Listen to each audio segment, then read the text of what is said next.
clutching my grandson Ethan so tight, I knew something was terribly wrong. Her puffer coat hung like a ghost on her frame. Cheap shoes, trembling hands, no Mazda. "Why aren't you using the car I gave you?" I asked. What she told me next made my blood boil. Her husband and his mother had stolen it. They'd stolen her entire paycheck, all of it. Left her with $85 a week. Threatened to take Ethan away. That's when I realized they'd made a fatal mistake. They'd targeted the wrong family. Before this story changes everything I need to know, where are you watching from right now? Drop your city in the comments below. I want to know who's listening to my story. I hadn't seen my daughter in 2 months. The excuse of work and exhaustion had worn thin by late September, and honestly, I'd stopped pushing. That Tuesday afternoon, I found myself waiting at South Station in downtown Boston, watching the commuter crowd shuffle past.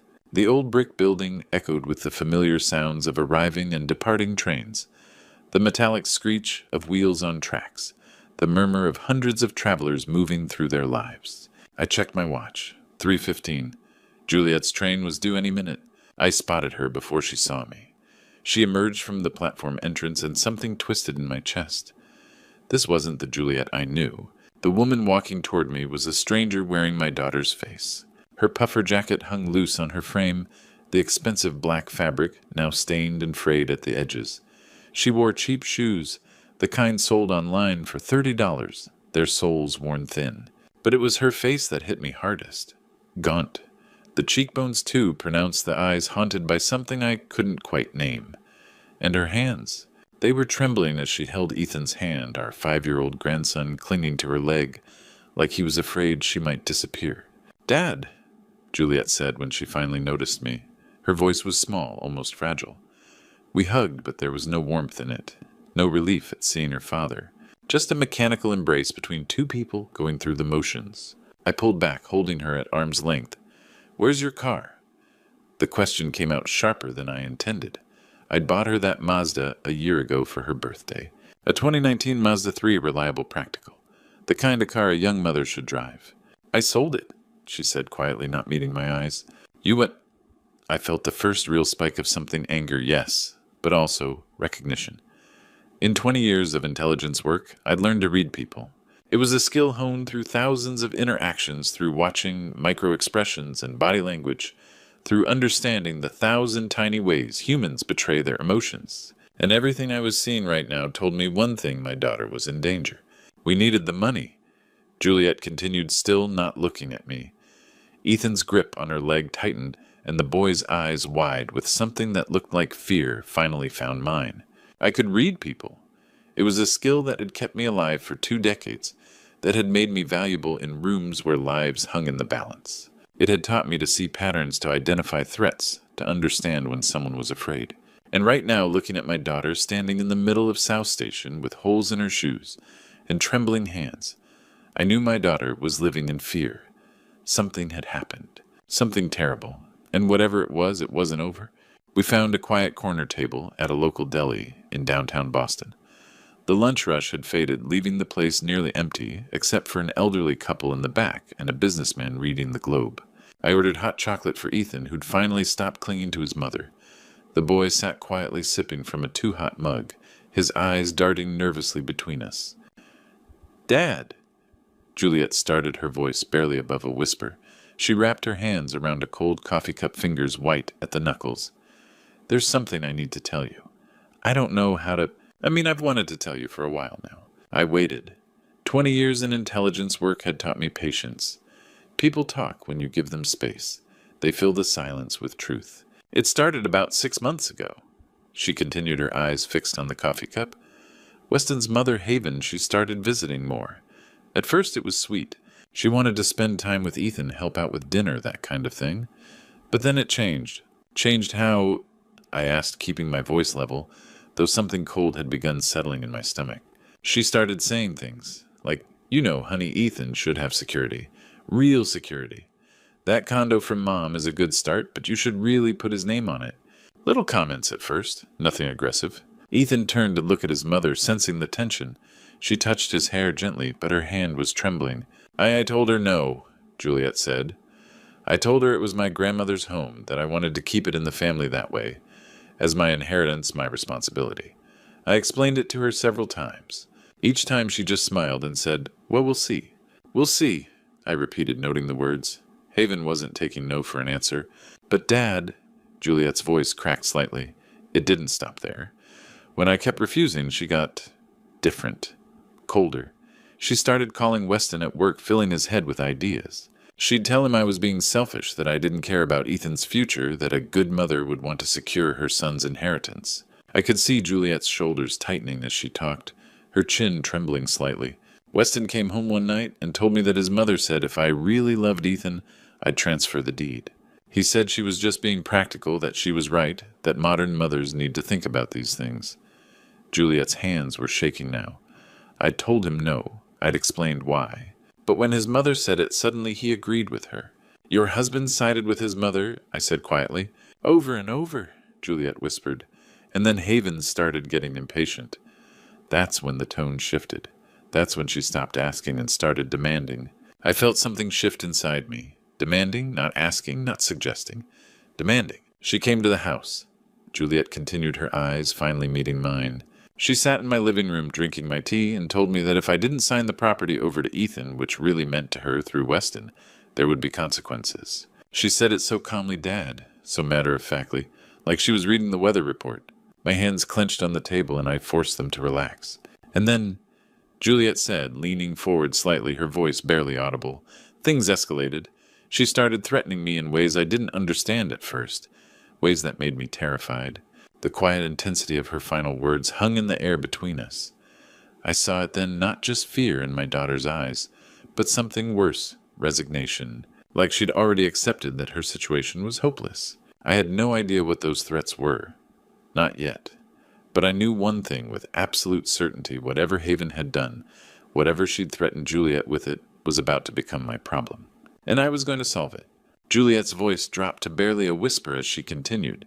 Her hands trembled around the untouched hot chocolate, and I noticed she was picking at a paper napkin, shredding it into smaller and smaller pieces. Haven showed me a video, she said, each word seeming to cost her effort.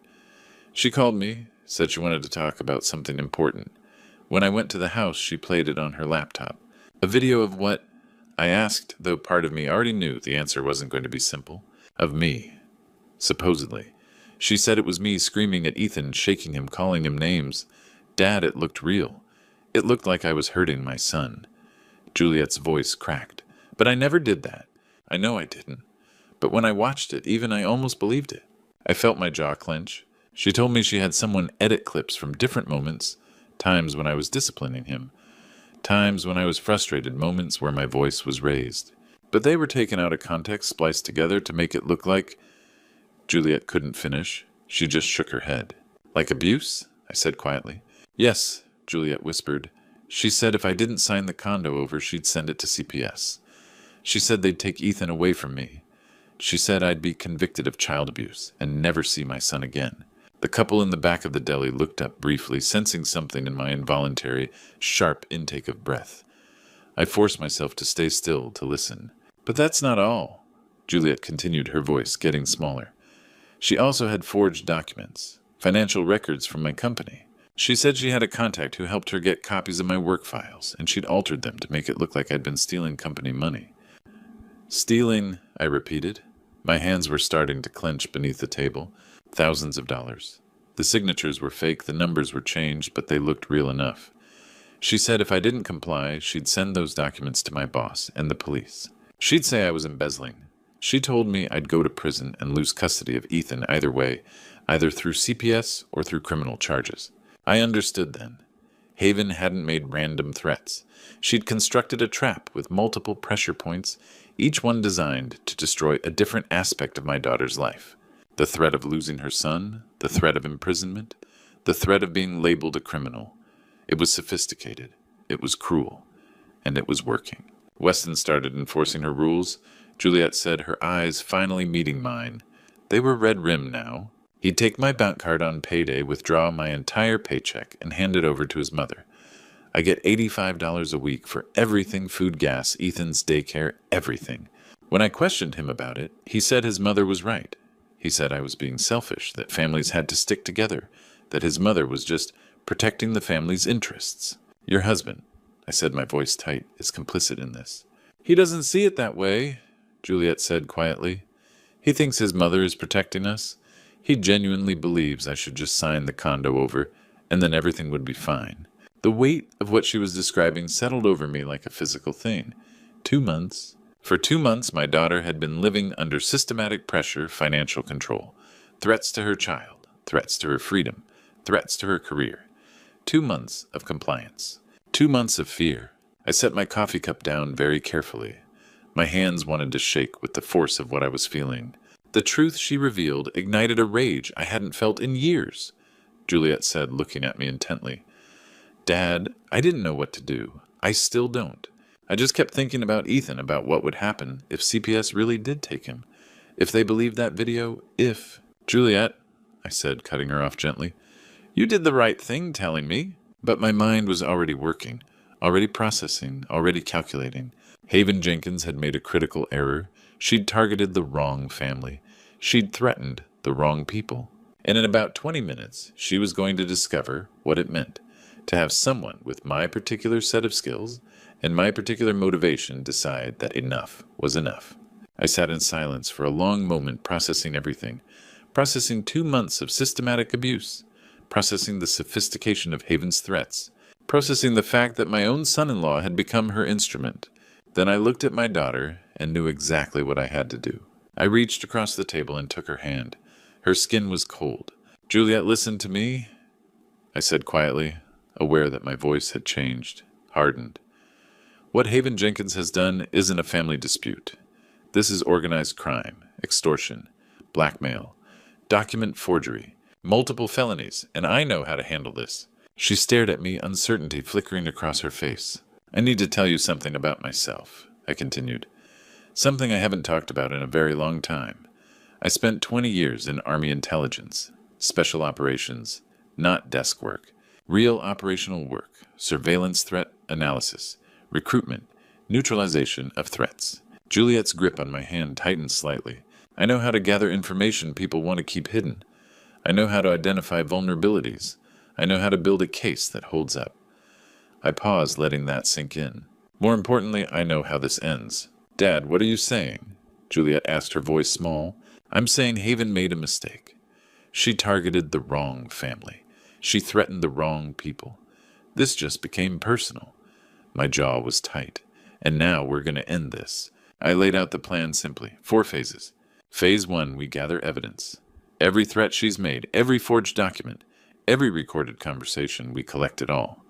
I have people who can help with that. People, Juliet repeated weakly. Former colleagues, people I trust. We'll have audio recordings of her threats analysis of those fake documents, documentation of the financial control. I squeezed her hand. Phase 2. We bring Weston into this, not through force, through truth.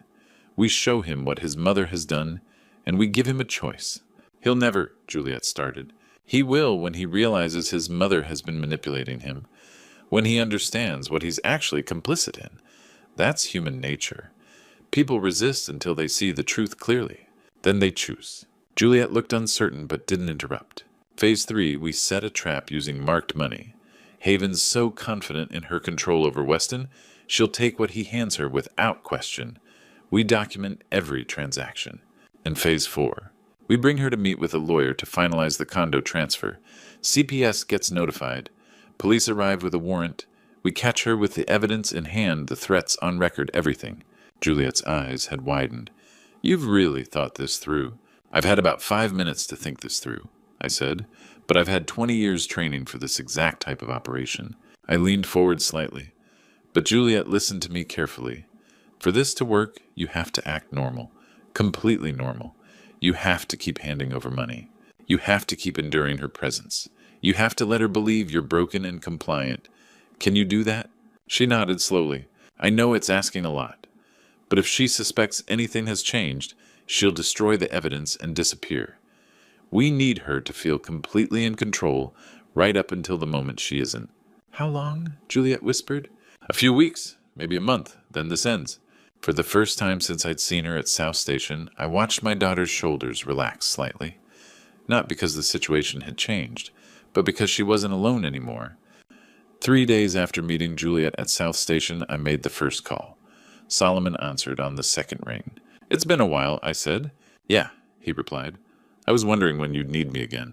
Solomon Harris had been my tech specialist for 15 years. If there was a device that needed to be placed, recorded, or analyzed, Solomon was the man. I explained the situation in clinical terms. No emotion, just facts. By the time I hung up, we had a plan. 2 days later, Solomon placed a microtransmitter in Haven's house in Somerville. He'd spent 2 days surveilling her schedule, timing it perfectly. The device was smaller than a grain of rice, the receiver hidden in the adjacent apartment. Within 48 hours, we had audio streaming into encrypted files on my secure server. Andre took point on surveillance. While Solomon worked the electronics, Andre followed Russell Crawford. He documented every meeting, every phone call, every interaction. He was building a map of the operation. And then the recordings started coming in. Haven's voice crystal clear through the transmitter, discussing her plans with casual brutality. "That fool Juliet will sign eventually. If she doesn't, Russell's guys can pay her another visit, or we lean harder on the kids' daycare angle." Then on day 9, "Weston's such a doormat. I tell him jump, he asks how high. He's useless anyway. Once I get that property sold, I'll cut him loose with enough to keep him quiet." She was planning to discard her own son like garbage. Owen Peterson, now working for a private forensics firm, took the video and documents. Within 3 days, he confirmed what I'd suspected. The video was a montage clips from different moments, spliced together, context removed. The financial documents were altered using basic image editing software. The forgeries were sloppy if you knew what to look for. An expert would demolish them in court. We had everything we needed, except one thing. I arranged a meeting with Weston at a coffee shop in Cambridge. He arrived looking confused, tired, the look of a man who'd been trapped under his mother's thumb his entire life. I didn't waste time with pleasantries.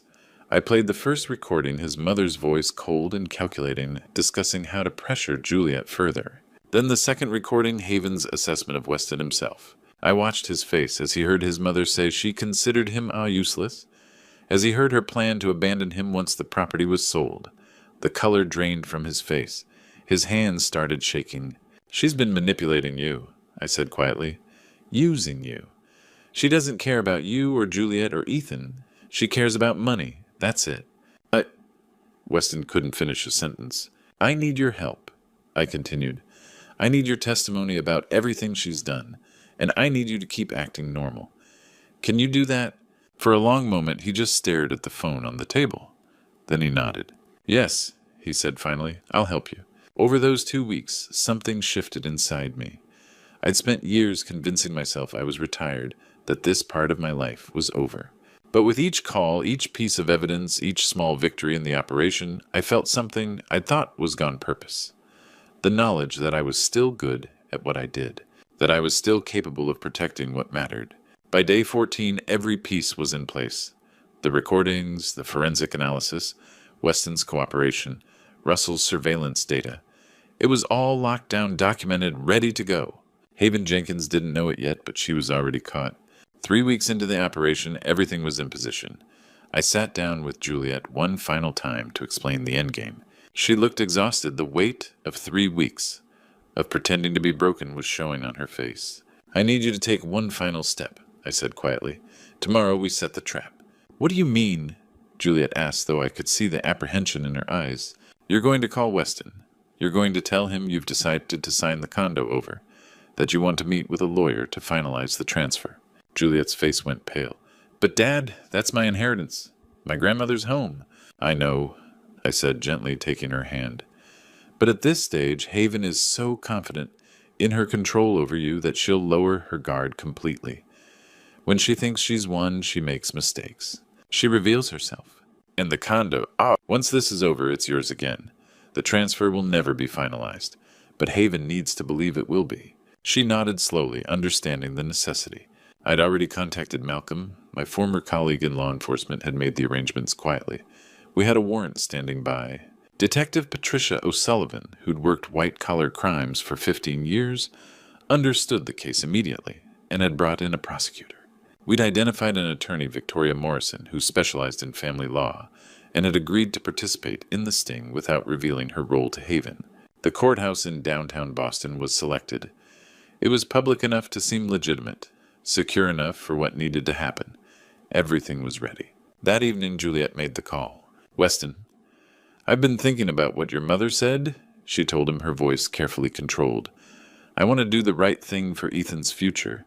I'm ready to sign." I listened through the secure line, monitoring for any sign of suspicion. There was none. Weston accepted her words at face value, probably relieved that the pressure would finally end. Within an hour, Haven was on the phone with her son, her voice sharp with barely contained triumph. "I told you she'd crack. These women always do when they understand what's at stake. Call that lawyer. Tell her we're ready to move forward tomorrow, 11 in the morning."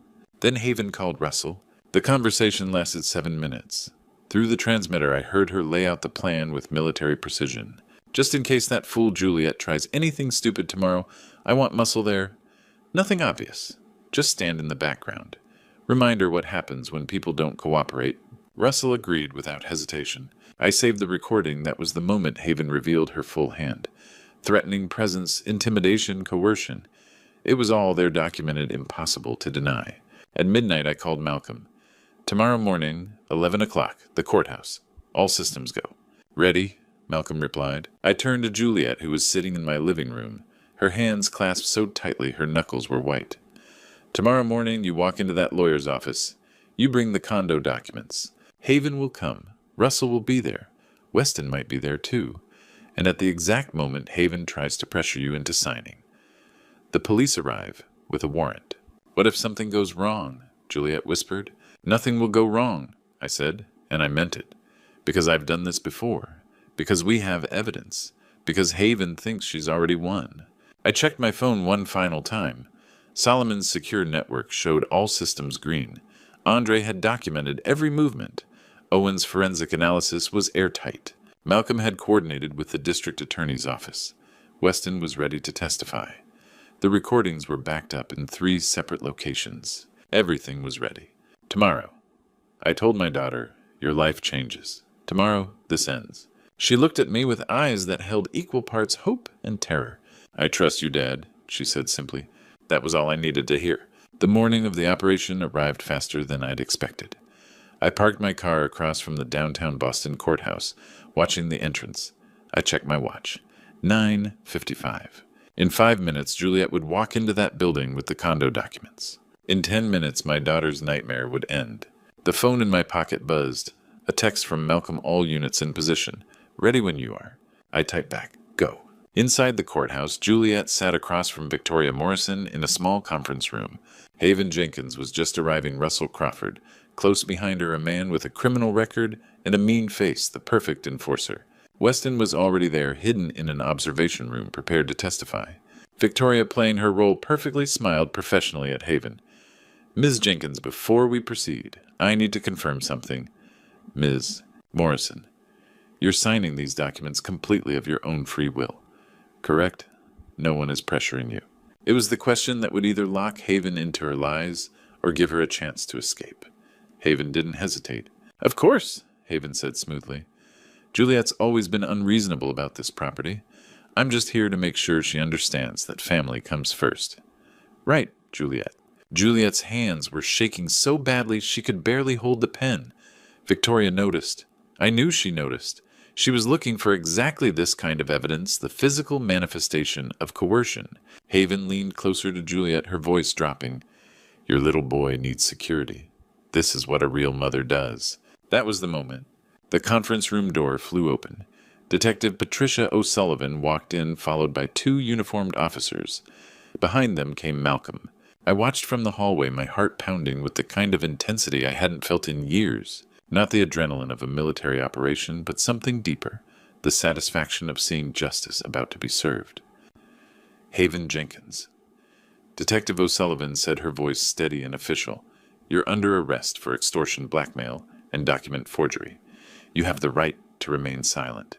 Anything you say can and will be used against you in a court of law." Russell moved to run. One of the officers was on him in seconds. "Russell Crawford, you're also under arrest for conspiracy to commit extortion and intimidation." Haven's face went white. For a moment, she simply stared at Detective O'Sullivan as if the words weren't registering. Then her expression shifted, shock morphing into fury, disbelief hardening into rage. "What, this is insane. I haven't done anything," she screamed, her voice climbing higher with each word.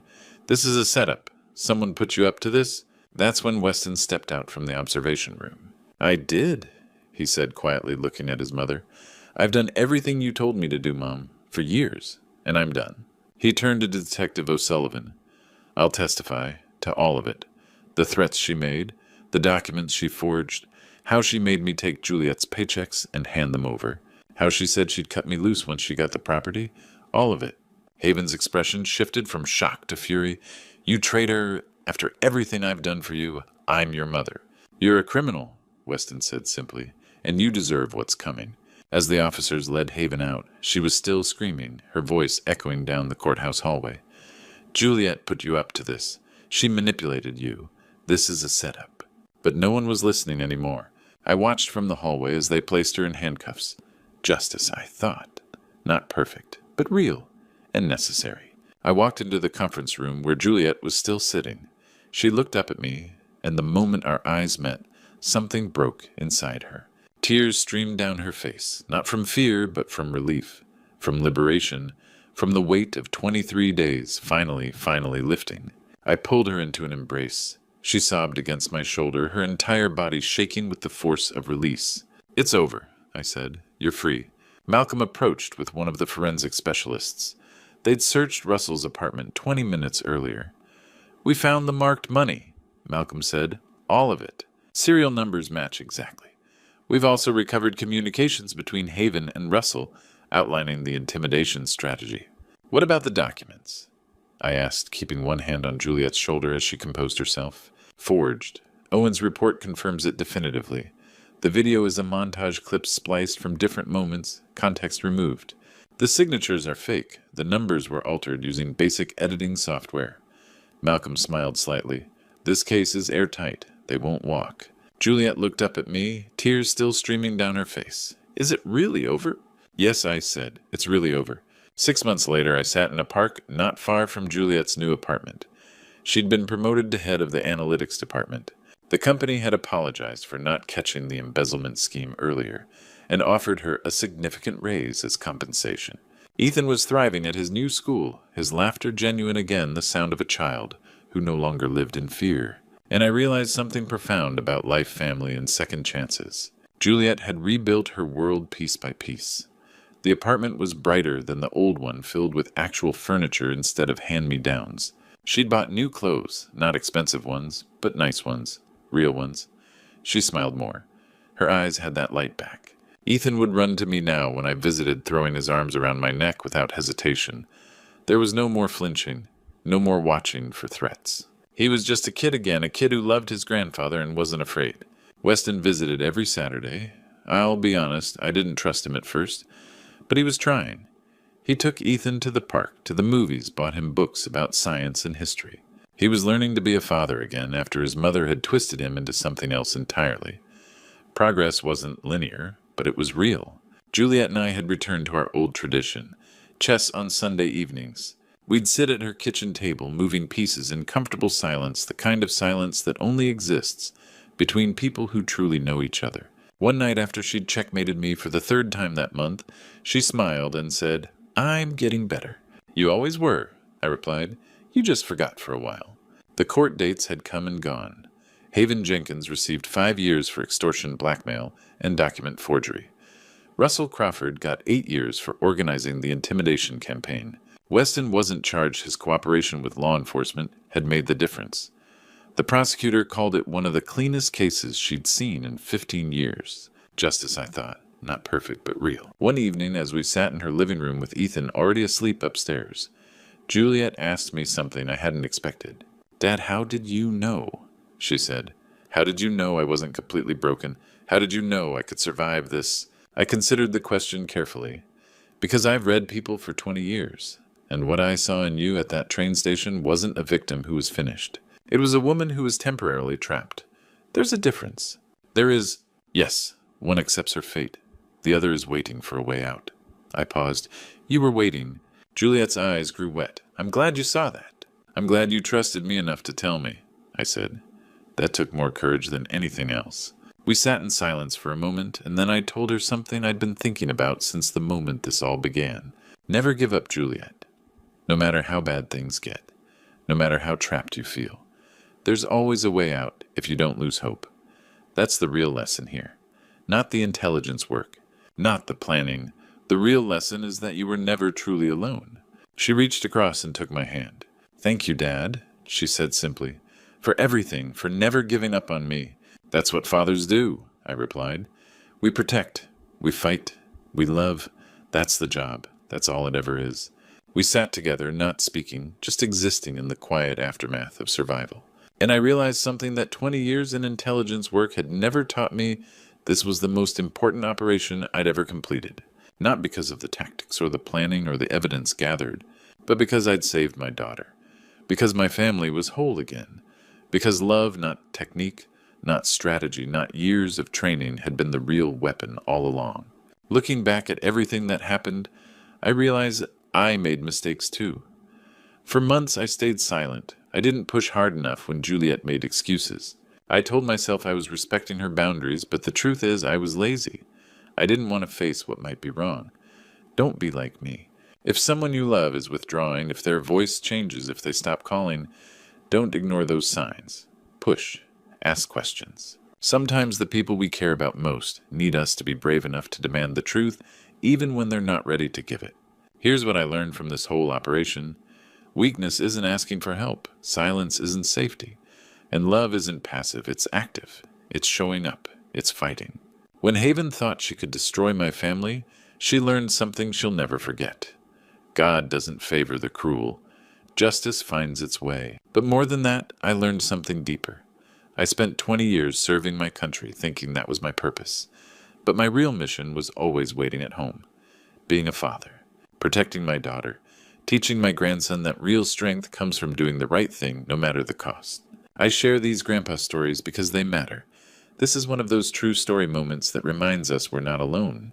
If you've watched my grandpa stories before, you know I believe in the power of real experiences. If you have a true story like this, if you're trapped, like Juliet was, reach out. Get help. Don't suffer in silence. If this story moved you, comment below with your story. Tell me, what did you learn from my journey? Share this with someone who needs hope right now. Subscribe to our channel for more real grandpa stories and true story content about survival, justice, and family.